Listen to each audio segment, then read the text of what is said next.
In this video, I'm going to spend the next 24 hours eating here in Osaka. But we are not going to try the typical Japanese food or Osaka food like ramen, sushi, okonomiyaki or takoyaki. None of that. Instead, we are going to the corners of the city to try out something new, unique and delicious. And we will start at this shop called Backstreet Coffee. Once you step inside the shop, you will notice that this is not your typical shop or restaurant. And it is safe to say that the owner of the shop is a big fan of games and anime. But we are here not for the shop's vibe. We are here for its unique breakfast. On a quick glance, it looks like a typical sandwich menu. That is until you see what the sizes refer to.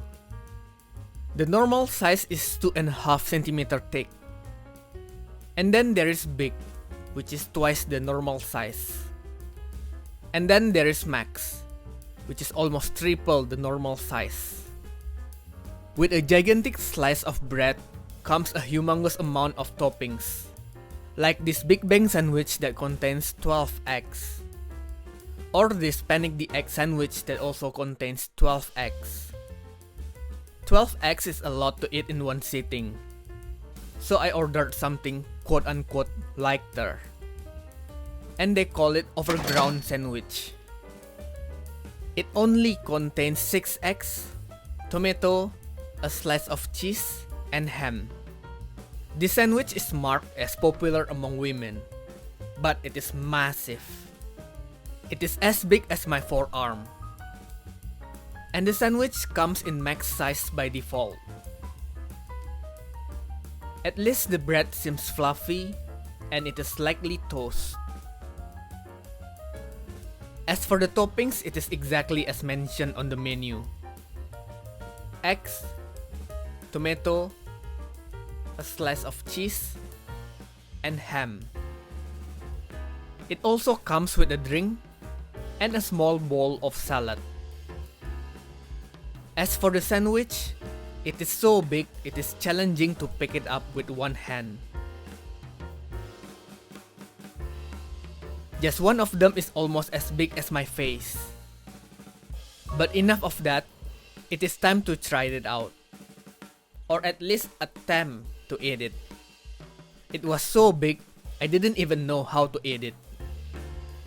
It's just impossible to have a normal bite on this sandwich. I barely get a bite on the bread. Well, I suppose a unique sandwich requires a unique way of eating too.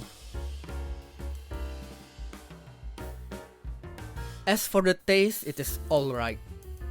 Just a regular egg salad with a fresh tomato. And the bread is indeed fluffy.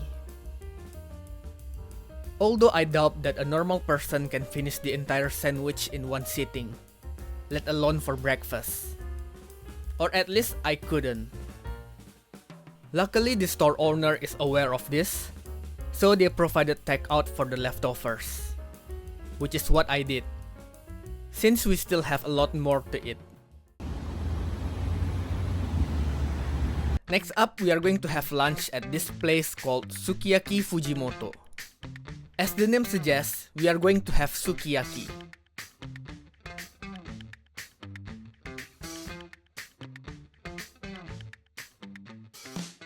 First, scan the QR code, and it is sold out. I'm a bit bummed that they don't have the lunch menu, even though it is only like 20 minutes after they open. Well, I guess I just have to order the regular lunch menu.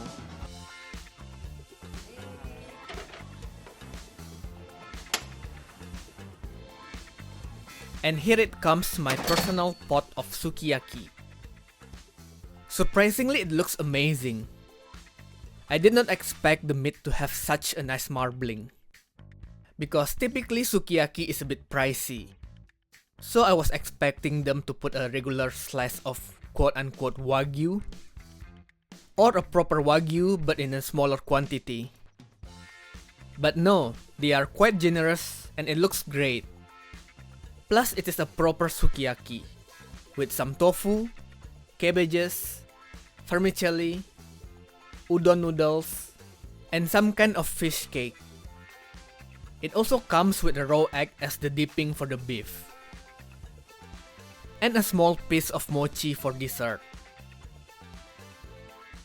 But the most important question is, how does it taste?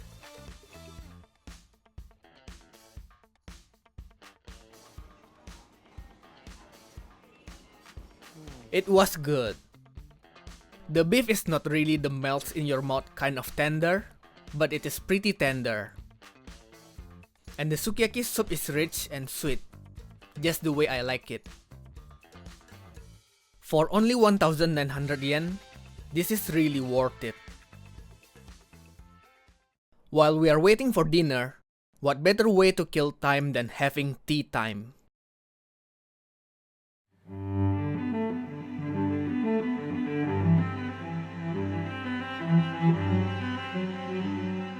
For tea time, we are having French toast at the French market, or a slightly fancy French toast. It comes with a strawberry jam, cream with rusk, maple syrup, and an add-on Madagascar vanilla ice cream. I noticed that the French toast doesn't look very photogenic, and also it deflates almost immediately. That's why it seems a bit flat. But we don't judge book by its cover, or in this case, food by its visual, rather by its taste.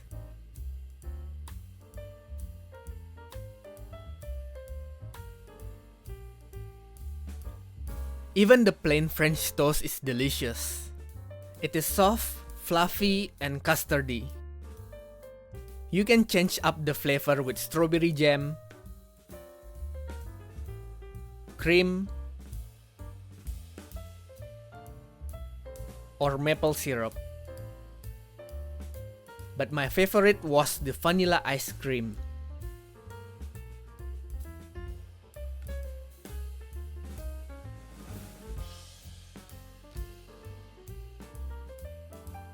Appearance-wise, it doesn't look pretty, but flavor-wise, it was the best.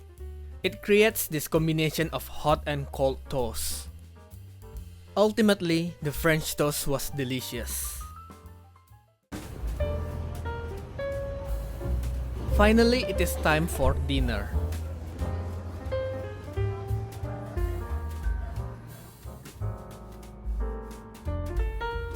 For dinner, we are going to this place called Ikkaku, which specializes in chicken. And their specialty is this grilled young chicken leg, which is exactly what we are going to try. I also ordered onigiri and salad to complete the meal. So this is a feast. Now, where do we start? Let's see how to eat. There are a couple of ways to eat it. First, you eat the chicken by itself, or you can eat it with cabbage and onigiri. So I should grab the tissue and then wrap the end of this chicken.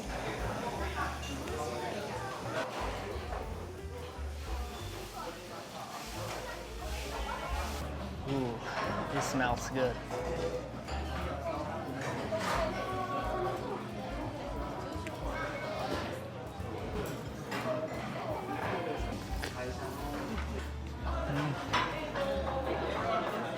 This chicken is freaking awesome. The flavor is really strong, to the point that you will think they put just a lot of MSG in this thing. You get some crispy skin, the chicken is juicy. I'll bet it is a bit oily. Just to clarify, this is not oil but tare sauce. So if you don't really like a strong flavor, then this might not be for you. But if you do enjoy or love strong flavor, then this will be perfect for you. Now let's try the second way of eating. Get a cabbage and dip it in the tare.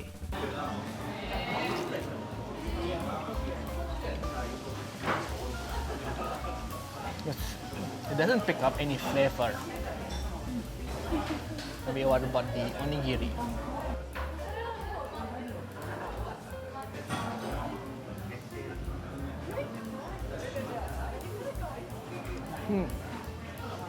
now the onigiri does pick up some of the flavor.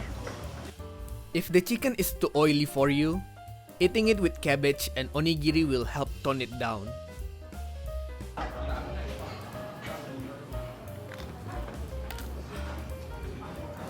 Damn, that's delicious.